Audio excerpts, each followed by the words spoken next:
You, John Fitzgerald Kennedy, do solemnly swear I, John Fitzgerald Kennedy, do solemnly swear that you will faithfully execute the office of President of the United States that I will faithfully execute the office of President of the United States and will, to the best of your ability, and will, to the best of my ability, preserve, protect, and defend the Constitution of the United States. preserve, protect, and defend the Constitution of the United States. So help you God.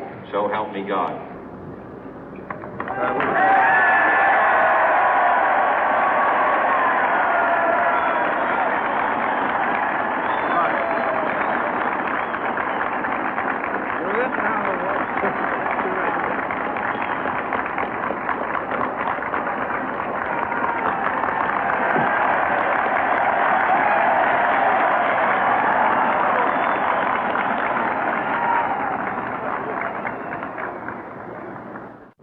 Vice President Johnson, Mr. Speaker, Mr. Chief Justice, President Eisenhower, Vice President Nixon, President Truman, Reverend clergy, fellow citizens. We observe today not a victory of party, but a celebration of freedom, symbolizing an end as well as a beginning, signifying renewal as well as change. For I have sworn before you and Almighty God the same solemn oath our forebears prescribed nearly a century and 3/4 ago. The world is very different now, for man holds in his mortal hands the power to abolish all forms of human poverty and all forms of human life. And yet the same revolutionary beliefs for which our forebears fought are still at issue around the globe. The belief that the rights of man come not from the generosity of the state, but from the hand of God. We dare not forget today that we are the heirs of that first revolution. Let the word go forth from this time and place to friend and foe alike that the torch has been passed to a new generation of Americans born in this century, tempered by war, disciplined by a hard and bitter peace, proud of our ancient heritage, and unwilling to witness or permit the slow undoing of those human rights to which this nation has always been committed and to which we are committed today at home and around the world.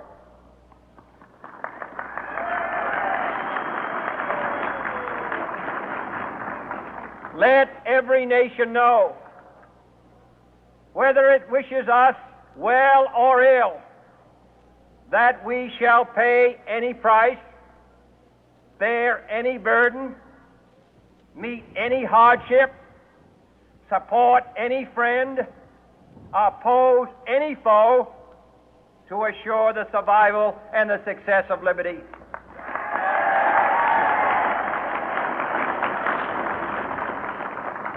This much we pledge and more.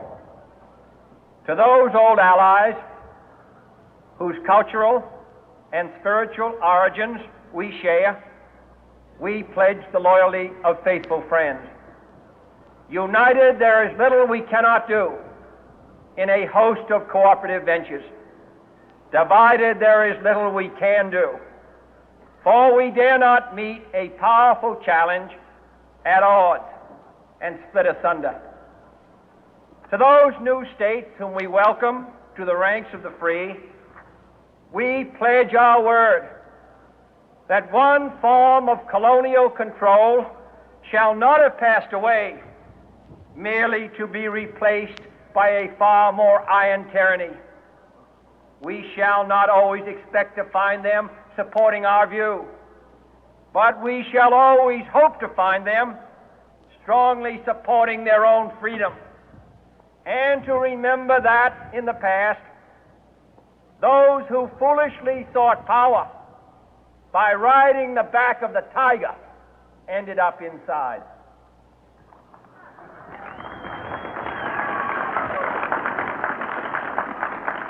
To those people in the huts and villages of half the globe struggling to break the bonds of mass misery, we pledge our best efforts to help them help themselves for whatever period is required, not because the communists may be doing it, not because we seek their votes, but because it is right. If a free society cannot help the many who are poor, it cannot save the few who are rich.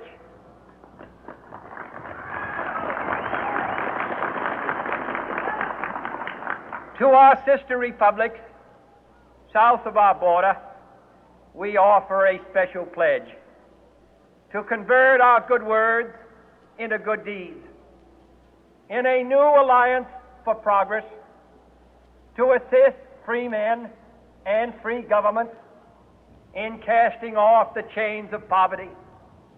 But this peaceful revolution of hope cannot become the prey of hostile powers. Let all our neighbors know that we shall join with them to oppose aggression or subversion anywhere in the Americas. And let every other power know that this hemisphere intends to remain the master of its own house.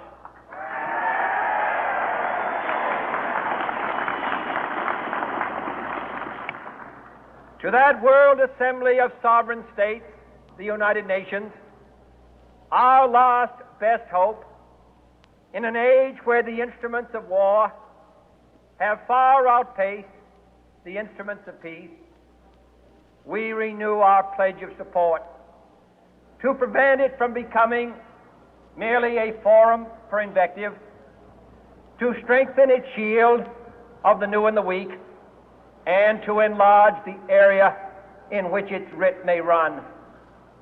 Finally, to those nations who would make themselves our adversary, we offer not a pledge, but a request that both sides begin anew the quest for peace.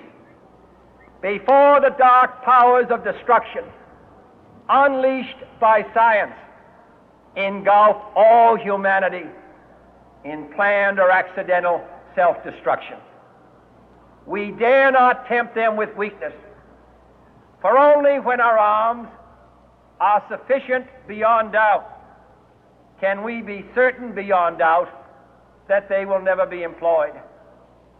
But neither can two great and powerful groups of nations take comfort from our present course, both sides overburdened by the cost of modern weapons, both rightly alarmed by the steady spread of the deadly atom, yet both racing to alter that uncertain balance of terror that stays the hand of mankind's final war. So let us begin anew, remembering on both sides